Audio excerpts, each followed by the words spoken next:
My name is Colette Owens. I'm 32 years old, and 3 weeks ago, my parents sent me a text message telling me not to come to their anniversary party because only high society guests were invited. I thought I was used to being pushed aside. 10 years without a single family Christmas photo. 10 years of being introduced to their friends as the one who works with old buildings. But that text message, it was different. It was final. So I stayed in my apartment that night, alone, just like they wanted. Then my phone rang. It was my sister Vivian, the one who never calls unless she needs something. Her voice was shaking. Why did you hide this from the family? Mom and Dad just saw the news and I didn't hide anything. I just stopped explaining myself to people who refused to listen. Before I continue, if this story resonates with you, please take a moment to like and subscribe, but only if you genuinely want to hear what happened next. Where are you listening from right now? Drop your location and local time in the comments. I'd love to know. Now, let me take you back 3 years, to the day I received a project that would change everything. I grew up in the Owens household just outside Boston, a family that looked perfect in every Christmas card they sent out. Upper middle class, country club membership, the kind of people who measured success by which neighbor noticed your new car first. My older sister Vivian was the pretty one, the social one, the daughter who married Bradley Hartley from Goldman Sachs and moved into a six-bedroom colonial in Wellesley. My parents couldn't stop talking about her. And then there was me. I chose architecture, specifically historic preservation, the kind of work that involves crawling through century-old attics and fighting to save buildings that developers want to tear down. My mother once introduced me to her book club as the one who does something with old houses. Construction, I think. My father was more direct. When you have a real career, he told me one Thanksgiving, we'll talk about putting you back on the Christmas card. Back on, like I'd been erased. The last time I appeared in a family photo was 10 years ago, at Vivian's wedding. I found out later that my mother had cropped me out of the version she posted on Facebook. The composition looked better, she explained when I asked. I still have that original photo somewhere. In it, I'm standing at the edge of the frame, wearing a second-hand dress I'd found at a consignment shop in Cambridge. Vivian is in the center, glowing in Vera Wang. My parents are beaming at her. No one is looking at me. But here's the thing I didn't know then, the thing that would take me a decade to understand. My silence during those years wasn't weakness. It was fuel. And it was building towards something none of them could have predicted. 3 years ago, I got a phone call that changed the trajectory of my career. The Whitmore Estate, a 150-year-old landmark mansion in the heart of Massachusetts, had been scheduled for demolition. Developers wanted the land. The Historical Society had given up. Everyone assumed it was over, but the National Trust for Historic Preservation wasn't ready to let it go. They needed an architect who could present a restoration plan compelling enough to justify the $12 million budget. Someone who understood that old buildings weren't just structures. They were stories. They called me. I spent 3 weeks preparing my proposal. I researched every original blueprint, every renovation record, every newspaper article from 1874 onward. When I presented to the board, I didn't just show them what Whitmore Estate could become. I showed them what it had always been, and why that mattered. Margaret Caldwell, the executive director of the National Trust, signed the approval letter herself. I still have that email saved in a folder labeled Evidence, not because I thought I'd need proof someday, but because I wanted to remember the moment someone in power believed in me. For 18 months, I lived and breathed that restoration. I hand-selected every replacement timber. I tracked down artisans who still knew how to restore Victorian plasterwork. I spent 3 months on the front doors alone, two massive panels of quarter-sawn oak that had been rotting for decades. My parents never knew. I worked under my firm's name, not my own. I don't like attention. And honestly, I'd stop trying to impress people who never planned to be impressed. But I didn't know then that my parents, of all the venues in Massachusetts, would choose Whitmore Estate for their 35th anniversary party. The building I'd saved, the doors I'd restored, the legacy I'd protected. Funny how life arranges its ironies. Let me tell you about last Christmas. I wasn't invited, of course, but I showed up anyway. Drove 2 hours through a snowstorm because some part of me still believed that maybe, this time, things would be different. My mother opened the door in a cream cashmere sweater, Hermes scarf draped just so around her neck. Her smile flickered for exactly 1 second when she saw me. "Oh, Colette, we weren't expecting you." "I brought a gift," I said, holding up a wrapped package. A first edition book on European cathedral architecture. I'd found it at an estate sale and spent more on it than I should have. She took it without looking at the paper. "How thoughtful. I'll put it with the others." Inside, Vivian was holding court by the fireplace, showing off photos of her latest philanthropy event on her phone. My father was deep in conversation with a man I recognized from the news. Judge Harrison, a federal appointee and apparently a new addition to their social circle. When my father saw me, he didn't say hello. He just nodded once, then turned back to his conversation. "As I was saying, Judge, our daughter Vivian has been doing wonderful work with the Children's Hospital Foundation." Our daughter. Singular. I stood in that living room for 45 minutes. No one spoke to me directly. When my mother introduced me to a woman from her book club, she said, "This is Colette. She does renovations, hammers and things." The woman's smile was polite and dismissive. "Oh, how interesting." I left before dessert. On my way out, I passed the hallway table where my gift had been placed, still wrapped, with a sticky note on top in my mother's handwriting. "Regift to charity?" That was the night I made myself a promise. I would never again walk into a room where I wasn't wanted. 3 weeks before my parents' anniversary party, I was sitting in my apartment in Cambridge when my phone buzzed. A notification from a group chat I'd been removed from 2 years earlier. Owen's family. They'd added me back, just to send one message. "Colette, don't come to the anniversary party. Only high society guests will be there. We don't want to explain your situation. Mom and Dad." I read it 3 times, not because I didn't understand, but because I wanted to make sure I wasn't imagining it. Your situation, like I was a problem to be managed, an inconvenience to be hidden. I didn't reply. Some messages don't deserve the energy of a response. But here's what my parents didn't know. That same afternoon, a different envelope arrived in my mailbox. Heavy cream stock, the American Institute of Architects seal embossed in gold. I opened it with shaking hands. "Dear Ms. Owens, on behalf of the AIA Gold Medal Selection Committee, we are pleased to inform you that you have been nominated for the 2024 Gold Medal in the Emerging Voice category. Your restoration work on Whitmore Estate has been cited as a defining example of preservation excellence." The Gold Medal, architecture's highest honor. The same award given to Frank Lloyd Wright, I. M. Pei, Frank Gehry. And at the bottom of the letter, one signature: Margaret Caldwell, Executive Director, National Trust for Historic Preservation. The same Margaret Caldwell that my parents, I would later learn, had personally invited to their anniversary party. The woman they wanted to impress for her charity board connections. My mentor. I set the letter down next to my phone. The text message from my mother glowed on the screen beside it. 2 letters. One telling me I wasn't worthy. One telling me I was exceptional. Both arrived on the same day. 1 week before the party, Vivian called. This was unusual.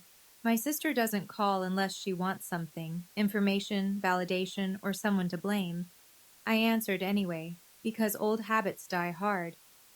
"Colette, how are you?" Her voice was honey sweet. the tone she uses when she's performing. I'm fine, Vivian. What do you need? A small pause. I just wanted you to know. I tried to convince Mom and Dad to invite you. I really did. But you know how Mom is about appearances. I said nothing. Waited. Honestly, she continued, it's probably for the best. You'd be uncomfortable around those people anyway. The Harrisons will be there, and the Pierces, and some executives from Dad's old firm. It's not really your scene, you know? My scene. You know what I mean. All that small talk about vacations and investments. You'd be bored. She laughed lightly. I'm doing you a favor, really. I almost believed her. That's the thing about Vivian. She's been gaslighting so long. She's convinced herself it's kindness. So, she continued, and here was the real reason for the call. What have you been up to lately? Anything exciting? She was fishing, looking for information to share at the party, probably to prove she still kept in touch with her troubled sister. Nothing much, I said. Just work. Still doing the old building thing? Still doing the old building thing.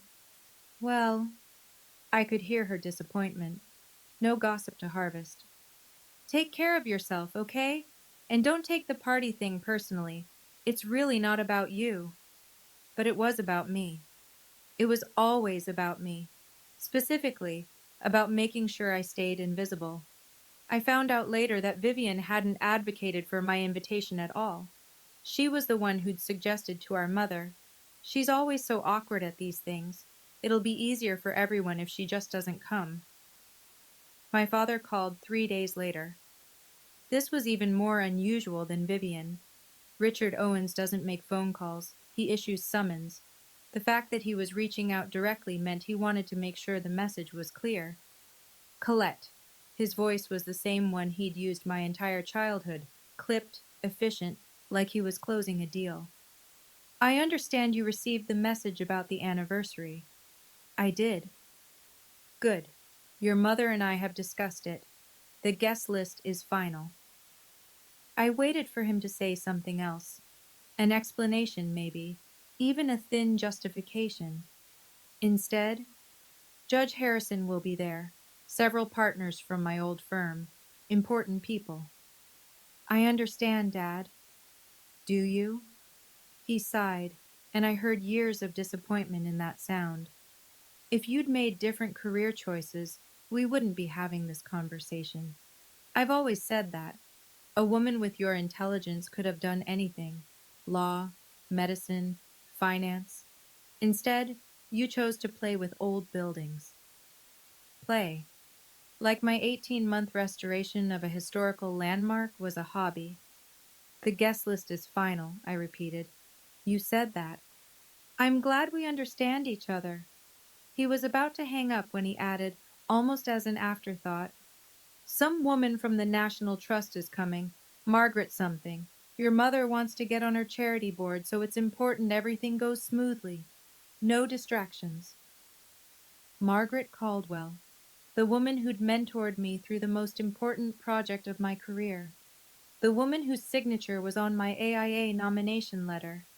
My father was hoping to impress my own mentor at a party in a building I had restored, while keeping me hidden like a family embarrassment. No distractions, I said. Got it. I hung up before he could hear me laugh.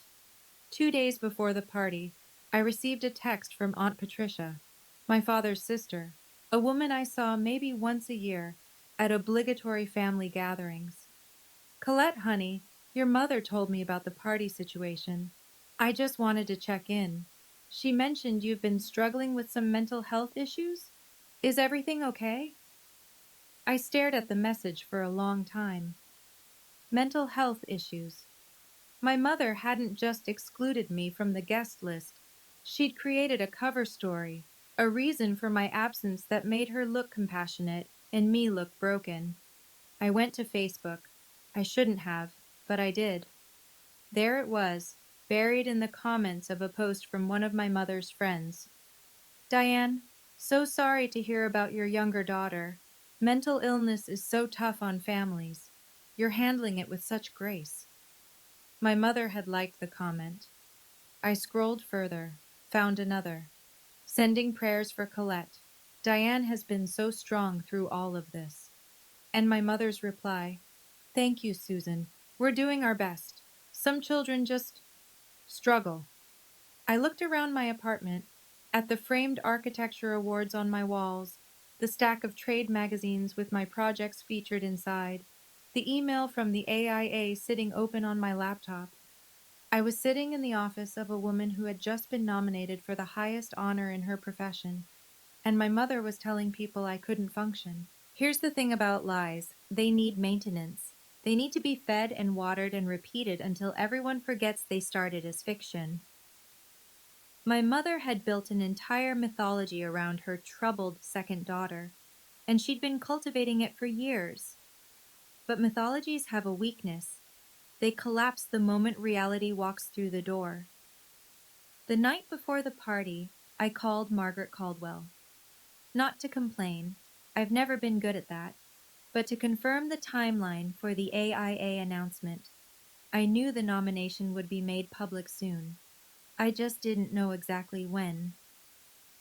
"Colette," Margaret's voice was warm, the way it always was. "I was hoping you'd call. The committee has finalized everything. The announcement goes live tomorrow evening." Tomorrow, the same day as my parents' party. "That's wonderful," I said, and meant it. "There's something else." I could hear the smile in her voice. "The National Trust Board has approved a new grant, $500,000 for the governor's mansion restoration, and we want you to lead it." I had to sit down. "Margaret, I don't know what to say." "Say yes. You've earned this." She paused. "Will your family be celebrating with you tomorrow? I imagine they must be incredibly proud." The silence stretched a beat too long. "They have other plans," I said finally. "Ah." Something shifted in her tone. Not pity exactly, but understanding. "Actually, speaking of plans, I'll be attending a party tomorrow myself, some event at Whitmore Estate. I'm quite looking forward to seeing the building again." My heart stopped. "An anniversary party?" I asked, though I already knew. "Yes, I believe so. The Owens family, if I'm not mistaken. Do you know them?" I nearly laughed. "You could say that." "Small world," Margaret said cheerfully. "Well, if you find yourself free tomorrow evening, you know where to find me. I'd love to toast your nomination in person." I thanked her and hung up. Margaret would be at my parents' party, in my building, surrounded by people who'd been told I was mentally ill. And the announcement that would prove them all wrong was scheduled to go live at 7:30 p.m. Let me pause here for a moment.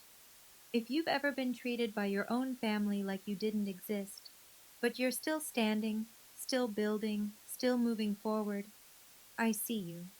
Type "still standing" in the comments. And if you want to know what happened when the truth finally came out at that party, make sure you're subscribed. You don't want to miss what comes next. Now, back to the story. The morning of the party, I woke up alone in my Cambridge apartment. Sunlight came through the windows at that golden angle that makes everything look softer than it is. I made coffee the way I always do: French press, dark roast, no sugar, and sat at my kitchen table surrounded by the things that made this space mine. Architecture books stacked on every surface, dried lavender in a mason jar on the windowsill, a framed print of the Whitmore Estate blueprints above my desk. My apartment is small, 800 square feet, maybe. Nothing impressive by my parents' standards. But everything in it I'd chosen. Everything in it I'd earned. I opened my laptop to work on some project notes, determined to treat this day like any other. But then Instagram's algorithm betrayed me. Vivian's story appeared at the top of my feed.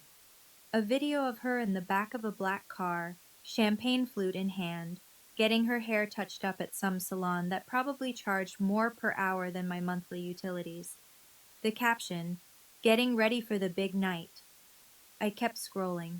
Shouldn't have, but I did. Another story. The front facade of Whitmore Estate, decorated with white flowers and twinkling lights for the evening. She'd filmed it from the car window as they pulled up for setup. And there, in the corner of the frame, I saw them. The oak doors. My doors. The ones I'd spent 3 months restoring, sourcing replacement hardware from a specialty shop in Vermont, hand sanding every panel until the grain emerged like it had been waiting a century to be seen again. Vivian didn't know. None of them knew. They were about to throw a party in a building full of my fingerprints, and they'd told me I wasn't welcome to attend. I closed Instagram and went back to my coffee. I didn't witness what happened next directly, but I heard about it later. From Margaret, from Aunt Patricia, from the fragments my family let slip in the aftermath. So let me tell you what I pieced together. The party began at 6 o'clock. 150 guests arrived in a procession of German luxury sedans and hired town cars. Black tie, the women in gowns that cost more than my first car, the men in tuxedos tailored on Newbury Street. The string quartet played Vivaldi as servers in white gloves circulated with champagne. Krug, according to Vivian's Instagram story, $300 a bottle. My mother stood at the entrance in a burgundy Valentino gown, diamonds at her ears, greeting every guest like she was hosting the Met Gala. My father worked the room with the energy of a man who'd been rehearsing his small talk for weeks. "The venue is spectacular, Diane," one guest reportedly said as she walked through the restored grand foyer. "Who did the renovation?" My mother waved a hand. "Oh, some firm or another. The event coordinator handled all that. But isn't it perfect? I just knew this was the place when I saw it." Perfect. A building she never bothered to research. A restoration she didn't know was mine. Vivian floated through the crowd in Oscar de la Renta, her husband Bradley trailing behind her like a well-dressed accessory. She posed for photos beside the marble fireplace, beneath the restored chandelier, against the hand-painted wallpaper I'd fought to preserve when everyone else wanted to tear it out. The centerpieces on every table were white hydrangeas in crystal vases, flanked by diptyque candles. "Mom's taste is impeccable," Vivian captioned her latest story. And somewhere across town, I sat in my small apartment, watching it all unfold on a 6-inch screen. Margaret Caldwell arrived at 7 o'clock. She came without fanfare, no entourage, no announcement. But the room noticed anyway. Margaret has that quality. She doesn't demand attention. She simply carries it with her. Understated elegance.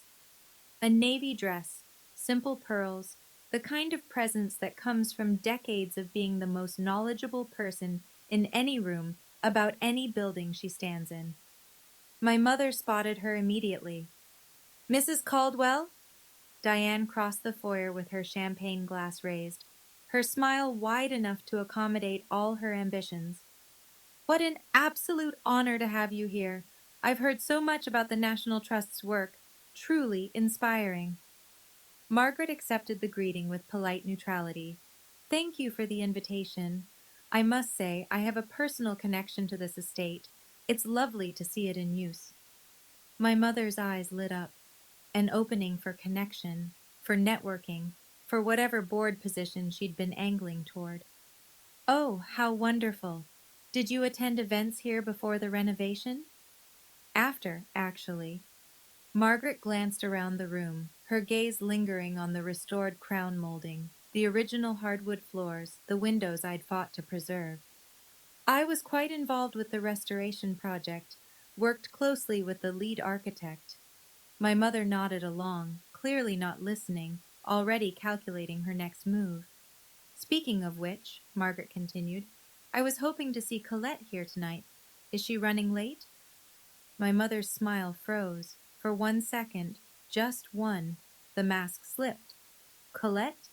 She recovered quickly, rearranging her expression into something approaching concern. "Oh, she couldn't make it. She's not well, I'm afraid. You know how it is." Margaret's eyes narrowed slightly. "That's strange. I spoke with her just yesterday. She sounded perfectly fine. My mother had no response for that. The first crack had appeared. At 7:30 p.m., the American Institute of Architects published their announcement. The AIA Gold Medal nominations appeared on their website, their social media accounts, and in a press release sent to every major architecture publication in the country.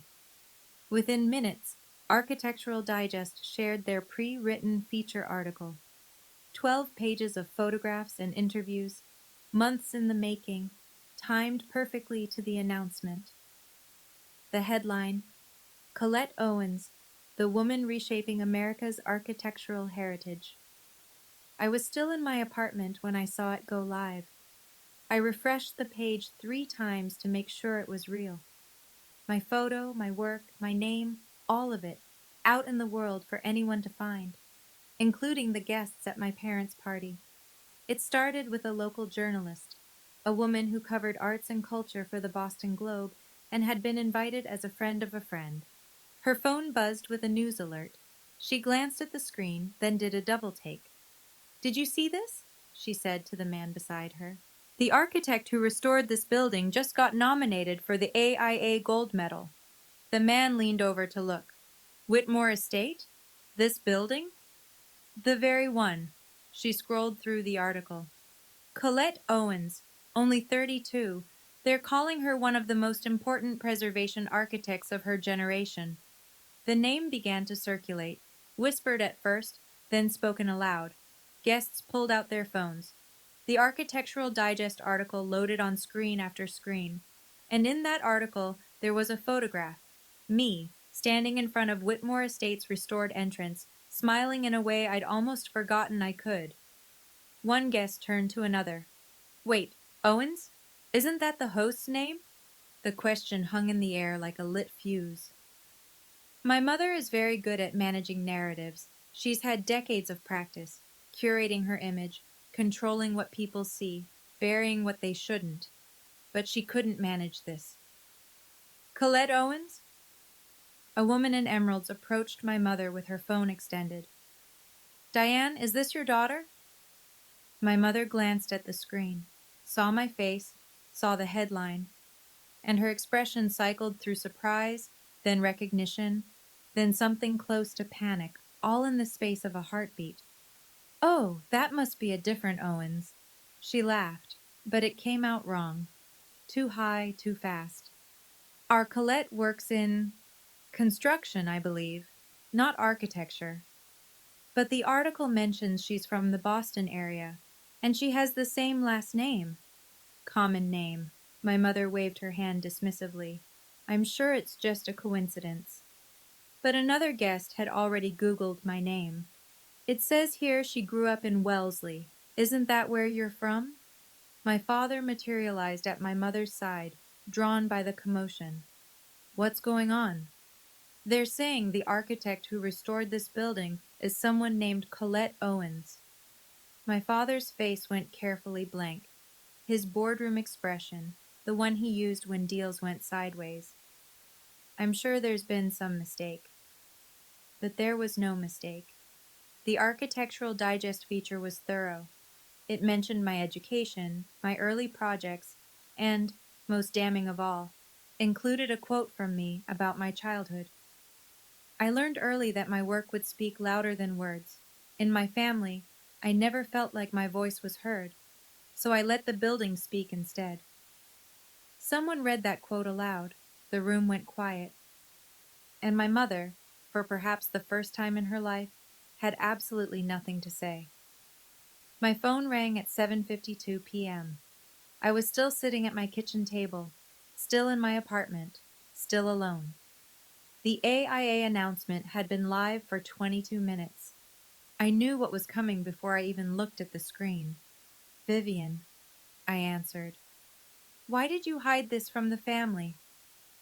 Her voice was shaking, not with concern, but with fury barely contained.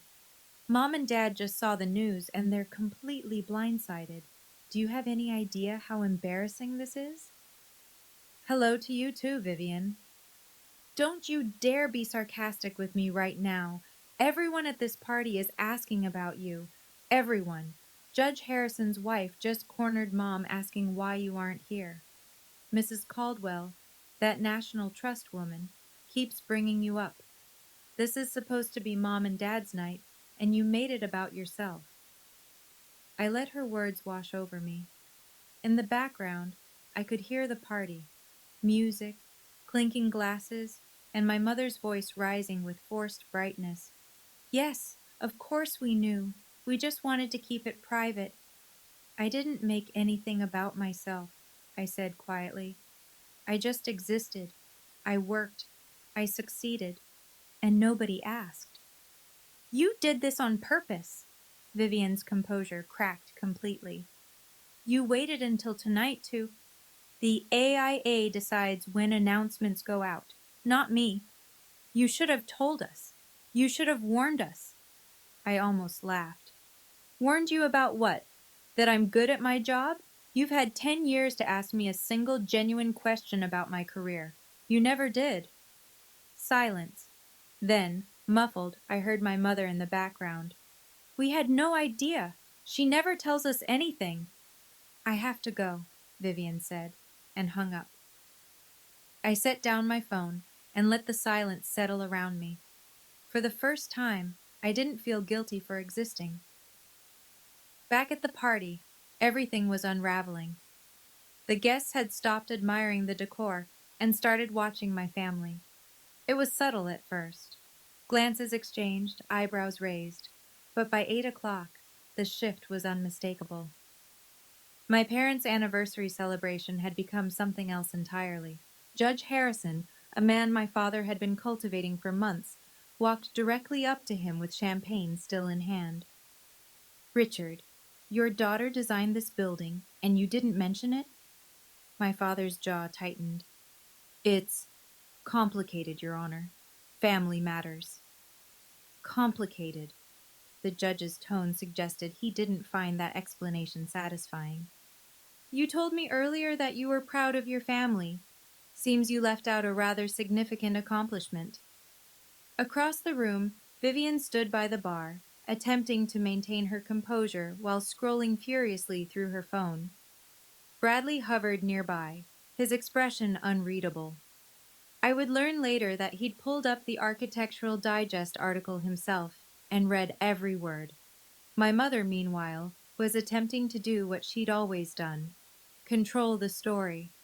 Of course we're proud of Colette, she said to a cluster of curious guests. Her smile stretched thin. We've always supported her. We just didn't want to overshadow the party with her news, you understand. But Aunt Patricia was there. Aunt Patricia, who had texted me about my mental health issues just 2 days earlier. Diane, she said slowly, you told me Colette was struggling, that she couldn't function. That's why she wasn't invited tonight. The guest turned to look at my mother. That's not exactly, my mother started.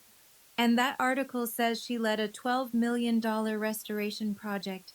The building we're standing in right now. My mother's champagne glass trembled slightly. The baccarat crystal caught the light from the chandelier, the same chandelier I had fought to restore instead of replace. No script could save her now. Margaret Caldwell had been watching from across the room. She didn't raise her voice. She didn't have to. Margaret simply stepped toward the center of the grand foyer, set her glass on a passing server's tray, and waited. Conversations quieted. Eyes turned. When you've spent 40 years commanding boardrooms and preservation committees, you learn how to hold a room without demanding anything. I hope you'll all indulge me for a moment, she said, her voice carrying with effortless clarity. I'd like to say a few words about this estate, and about the remarkable woman who saved it. My mother's face went pale. 3 years ago, Margaret continued, Whitmore Estate was scheduled for demolition. Developers had won. The Historical Society had given up. I attended the final board meeting expecting to vote for closure. She paused, letting the weight of that moment settle. Then a young architect walked in with a proposal, not just a plan, a vision. She had researched every original blueprint, traced every piece of hardware to its source, and created a restoration strategy so meticulous that our board had no choice but to fund it. That architect was Colette Owens. Murmurs rippled through the crowd. My parents stood frozen. For 18 months, Colette worked on this building like it was her own. Every door you walk through tonight, she restored them by hand. The chandeliers, the molding, the windows, all of it brought back from ruin because one woman refused to let history disappear. Margaret reached into her clutch and withdrew an envelope. Creamstock, the AIA seal visible through the paper. Tonight she was nominated for our profession's highest honor, and I had hoped to present this letter to her in person, but I've been told she's not well. Margaret looked directly at my mother, which is strange because I spoke with her yesterday, and she sounded perfectly fine. The silence that followed was absolute. 150 people, judges, executives, socialites, old money and new, stood in a room full of my work, staring at my parents, waiting for an explanation that couldn't possibly come. The first question came from a woman in a black Chanel dress. Diane, is your daughter unwell, or did you just not invite her? My mother opened her mouth, closed it. Her hands, perfectly manicured, twisted around the stem of her champagne flute. It's complicated, she finally managed. There are family dynamics that... Family dynamics. The woman's tone was flat. You told Patricia that Colette has mental health problems. You told your book club she couldn't function, but she just got nominated for the highest award in architecture. More voices joined in, not shouting, this crowd was too well bred for that, but pointed, precise. Diane mentioned her daughter works in construction. Is that what we're calling restoration architecture now? I saw the interview quote. My voice was never heard in my family. That's quite something. And then Aunt Patricia, standing near the back, spoke up. Diane, you specifically told me Colette had a breakdown. You said that was why she couldn't come tonight. I believed you. I sent her a sympathy message. My mother's mask finally cracked. I didn't say, I never meant, she never tells us anything. How were we supposed to know? Know what? Judge Harrison stepped forward, his voice cool. That your daughter is apparently one of the most talented architects in the country? That she restored the very building you chose to host this party in? He shook his head slowly. Richard, you told me you were proud of your family. It seems what you meant was, you're proud of some of your family. My father had no response. The mythology my mother had built for a decade collapsed in 90 seconds. And then someone turned to Vivian. It was a young woman about her age, someone from the country club, I would later learn, part of her social circle, the kind of friend who knows all your secrets because you told her yourself. Wait, the woman said slowly, realization dawning. Vivian, you told me your sister was finding herself. You said she never really launched, that she was basically, how did you put it, the family embarrassment. Vivian's perfectly composed face went rigid. That's not, I didn't mean it like, you said she had mental problems, that your parents didn't talk about her because it was too painful. Another voice joined in. You told me she works at some handyman company, that she dropped out of college. I said she left her graduate program early. Vivian's voice rose defensively. That's technically true. She finished ahead of schedule, but... So she finished early, and then restored a $12 million landmark, and got nominated for the highest honor in architecture. The first woman crossed her arms. That's what you call not launching? I could imagine Vivian standing there, her Oscar de la Renta gown, her perfect hair, her entire identity built on being the successful daughter, watching it all crumble. And then Bradley spoke. Her husband, the Goldman Sachs banker, the one she'd married to complete the picture of success. Vivian. His voice was quiet, but in the sudden hush everyone heard. You told me your sister was troubled, that she was the family shame. That's why we never see her at holidays." He looked at his wife with something I recognized, the expression of a man realizing he'd been given a carefully edited version of his own family. "What else have you not been telling me?" Vivian's excuses died on her lips. Some lies can survive anything except the light. If you're thinking, how could things change this fast? I want to tell you something. They didn't. This moment was 10 years in the making. 10 years of silence. 10 years of letting my work pile up in the corner while everyone looked the other way. The truth doesn't need drama to come out. It just needs time. Tell me in the comments. Have you ever had a moment when everyone finally saw what you'd been building all along? Let's continue. After Vivian hung up on me, I sat in my apartment for a long time. The evening light had shifted to that blue-gray that comes before full dark. My phone had buzzed several more times, texts from colleagues who'd seen the announcement, a voicemail from a reporter at the Globe, but I'd ignored them all. I wasn't ready to celebrate, not yet. I walked to the window. From my apartment, I couldn't see much, just the back of another building, a slice of street, the ordinary life of Cambridge going about its evening. But somewhere 45 minutes away, a party was falling apart. I thought about what Margaret had said on the phone the night before. If you find yourself free tomorrow evening, you know where to find me. I thought about the oak doors I'd spent 3 months restoring, the chandeliers, the hand-painted wallpaper. Every corner of that building held a piece of my attention, my care, my love. My parents had told me I wasn't welcome there, but that building was mine in every way that mattered. I stood up, walked to my closet, found the dress I'd been saving for some future occasion I could never quite name, a midnight blue wrap dress, simple but elegant. The kind of thing you wear when you want to feel like yourself, only more so. I put on the Cartier tank watch I'd bought myself after my first major project. It had cost more than I could afford at the time, but I'd wanted something to mark the moment when I'd proven, to myself at least, that I was good at what I did. No one in my family had ever seen it. I picked up my keys. I wasn't going there to make a scene. I wasn't going there for revenge. I was going because that building was mine, and I deserved to stand in it. The drive took 45 minutes. I took the back roads, the ones that wind through old Massachusetts towns where the trees arch over the pavement like cathedral ceilings. I wasn't in a hurry. I'd spent 10 years being patient. Another hour wouldn't change anything. When I turned onto the estate's drive, my breath caught. Whitmore Estate was lit up like a memory come to life. Every window glowed. White lights wrapped the entrance columns. The gardens I'd helped preserve were filled with guests in evening wear, their silhouettes moving against the golden light spilling from inside. I parked at the far end of the lot and walked toward the entrance. The oak doors, my doors, were propped open, welcoming guests into the restored grand foyer.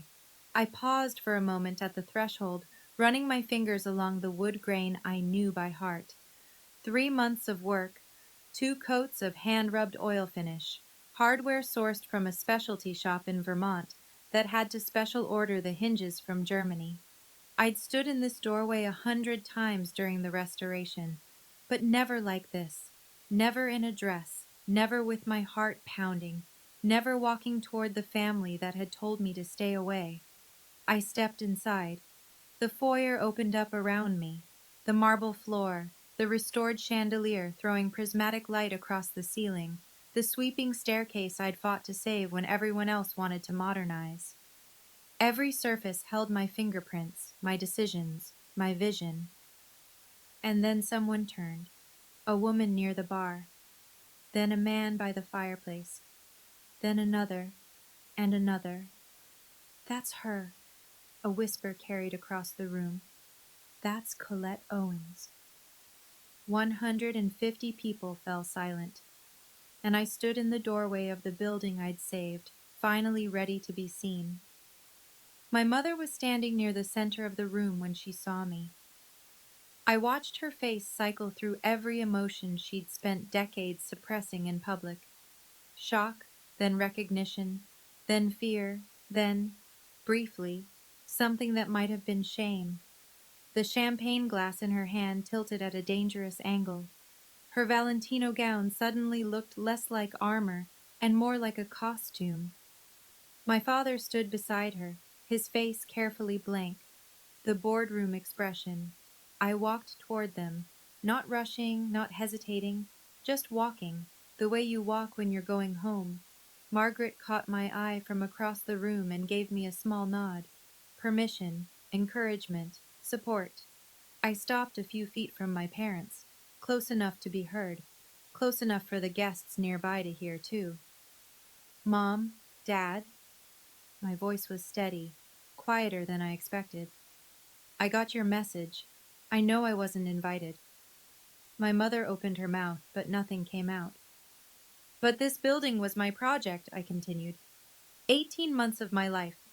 Every door, every window, every piece of molding you've been showing off tonight. I designed the restoration. I supervised every contractor. I was here before sunrise and after sunset for a year and a half, making sure this place would stand for another century. My father finally spoke. Colette, this isn't the time or place for... For what, Dad? For existing? For being good at something? I wasn't angry. That's the strange part. I'd expected to feel angry. I'd earned the right to it. But standing there, in that room, I just felt clear. I'm not here to ruin your party, I said. I'm here because this place matters to me, even if I don't seem to matter to you. The silence that followed was the loudest thing I'd ever heard. My mother recovered first. She always does. Colette, sweetie. The endearment sounded foreign in her mouth, sticky, unpracticed. Of course we wanted you here. We just thought you'd be more comfortable at home. You know how overwhelming these events can be. Overwhelming. I repeated the word slowly, letting its hollowness echo. You told Aunt Patricia I had mental health issues. You told your book club I couldn't function. You told people I work in construction. A few gasps from the surrounding guests. Someone's phone was definitely recording. I could see the subtle angle of a screen, but I didn't care. My father stepped forward, his voice dropping to that low register he uses when he's trying to establish control. This isn't the time or place for family drama, Colette. You're embarrassing yourself. No, Dad. I held his gaze. I'm embarrassing you. There's a difference. Vivian appeared at my mother's side, her face flushed with anger and champagne. You always have to make everything about yourself, don't you? This is Mom and Dad's anniversary, their night, and you just had to show up and...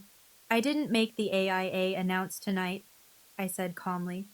I didn't make Architectural Digest publish tonight. I didn't even know about this party until 3 weeks ago, when you all told me not to come. Judge Harrison's voice cut through from somewhere to my left. Actually, I think the drama started when you invited guests to a building your own daughter restored, and then told everyone she was too mentally unwell to attend. My mother's face crumpled for just a second, just long enough for everyone to see.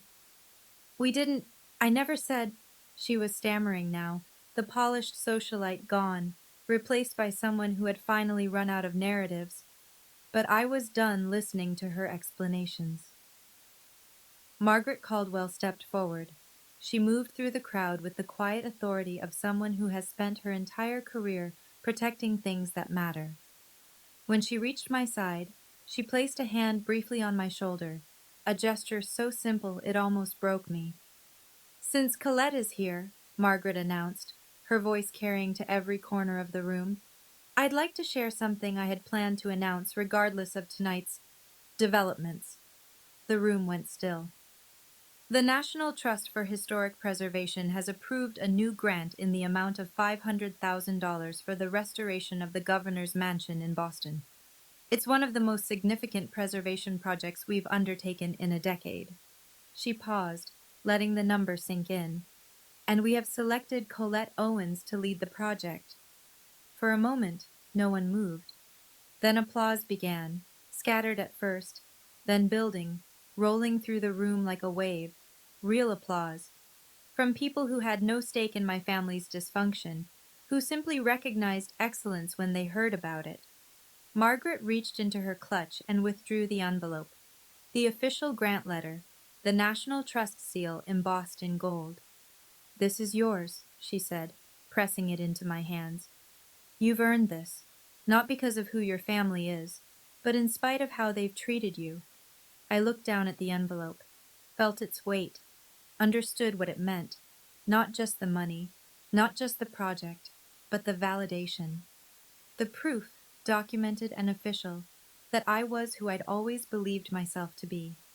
Behind me, I could feel my parents' eyes, my mother's silence, my father's rigid posture, Vivian's barely contained fury. But for the first time in my life, their opinions didn't matter. The room was applauding, and they were applauding for me. What happened next was almost too perfect. While I stood holding the grant letter, still processing what had just occurred, the guests began to approach. Not my parents, not Vivian, but me. Business cards appeared. Congratulations were offered. Real, genuine interest from people who had spent the evening thinking they were at a simple anniversary party and now found themselves witnessing something far more interesting. My mother stood alone by the fireplace. The women from her book club, the same ones who had sent her sympathy messages about her troubled daughter, were now carefully avoiding eye contact. I watched one of them whisper to another, both glancing at my mother with expressions that had shifted from deference to something closer to pity, or maybe judgment. My father attempted to salvage what he could. I saw him approach Judge Harrison, hand extended for a shake that didn't come. "Richard," the judge said coolly, "I think you and I need to reconsider that golf invitation we discussed. I prefer to spend my leisure time with people who have their priorities in order." He walked away without waiting for a response. Vivian was standing near the bar, phone in hand, probably composing damage control Instagram stories that would never quite repair her reputation. But it was Bradley's face that caught my attention. Her husband, watching her with the expression of someone rearranging everything he thought he knew. Later, I would learn that Bradley had started asking questions. About what else Vivian had told him. About what other stories she'd constructed. Their foundation, so carefully built on image and assumption, had developed a crack that couldn't be plastered over. And Aunt Patricia found me in the crowd. "Colette." Her voice was small. "I'm so sorry. I didn't know. Your mother told me things that weren't true. I should have asked you directly." I nodded. What else was there to say? Before I left, I asked my parents for a moment. Not privately, there was no point in privacy anymore, but off to the side of the foyer, near the restored bay window that I'd spent 2 weeks repairing. A few guests lingered within earshot. I didn't care. My mother's face was blotchy beneath her makeup. My father's jaw was clenched so tight I could see the muscle jumping. Vivian had drifted away, whether from shame or self-preservation I couldn't tell. "I'm not asking you to apologize tonight," I said. My voice was calm, calmer than I felt. "I'm not even asking you to understand what you did wrong." My mother started to speak, but I held up a hand.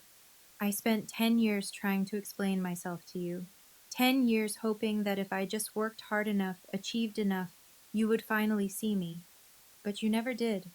You never wanted to." My father exhaled sharply. "Colette, this is hardly the time." "You're right," I said. "It's not. The time was 10 years ago, when you cropped me out of the family photos. The time was every Christmas I wasn't invited to. The time was 3 weeks ago when you texted me that I'd embarrass you in front of your important guests." I looked at them both, really looked, the way you look at something you're ready to release. "I'm done explaining myself.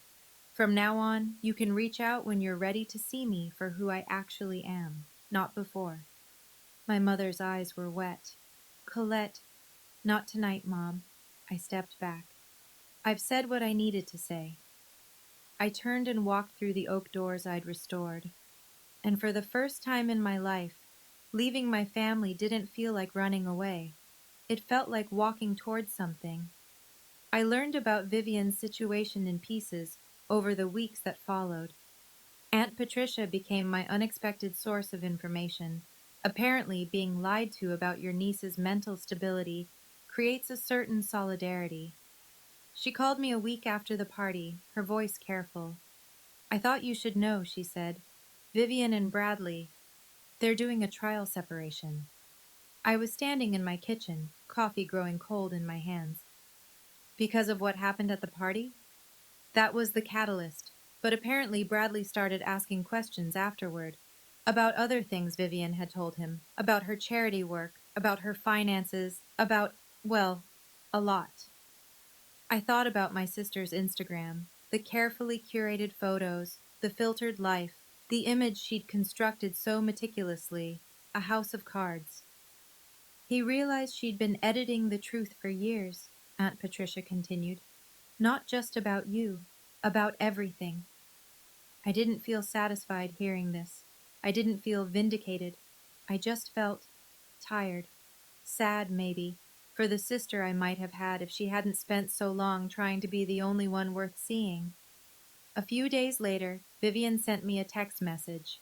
4 words. You ruined my life. I looked at it for a long time.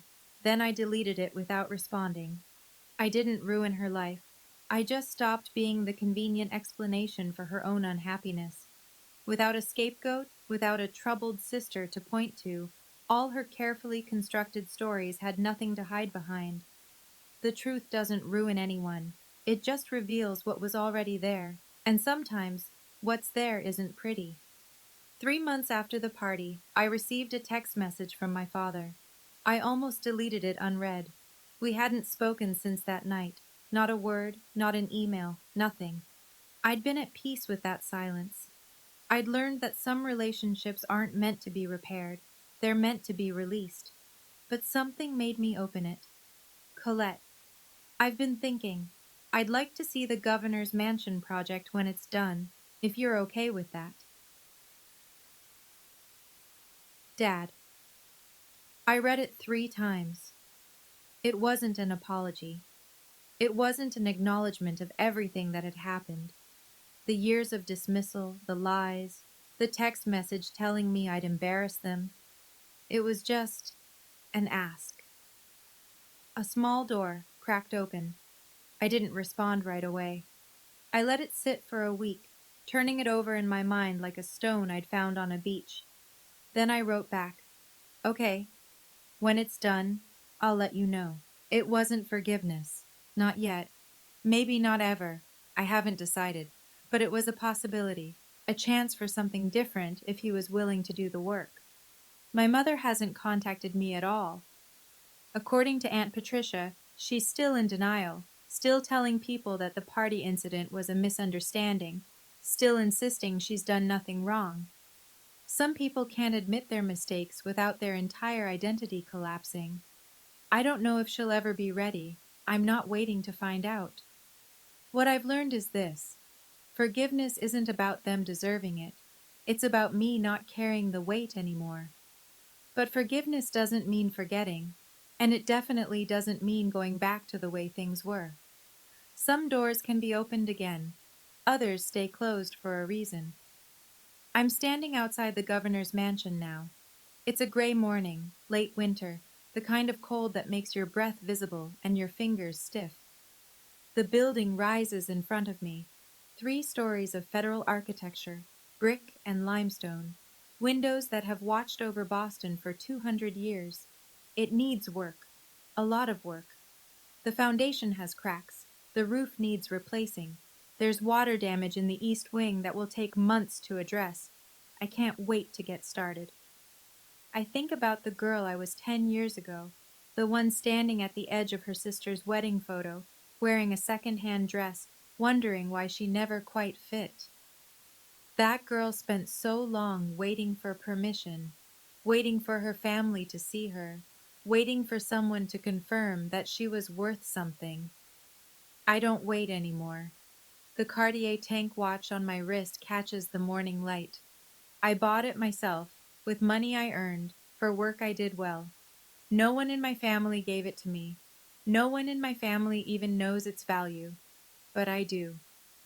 A reporter from the Globe called yesterday, wanting to do a follow-up interview.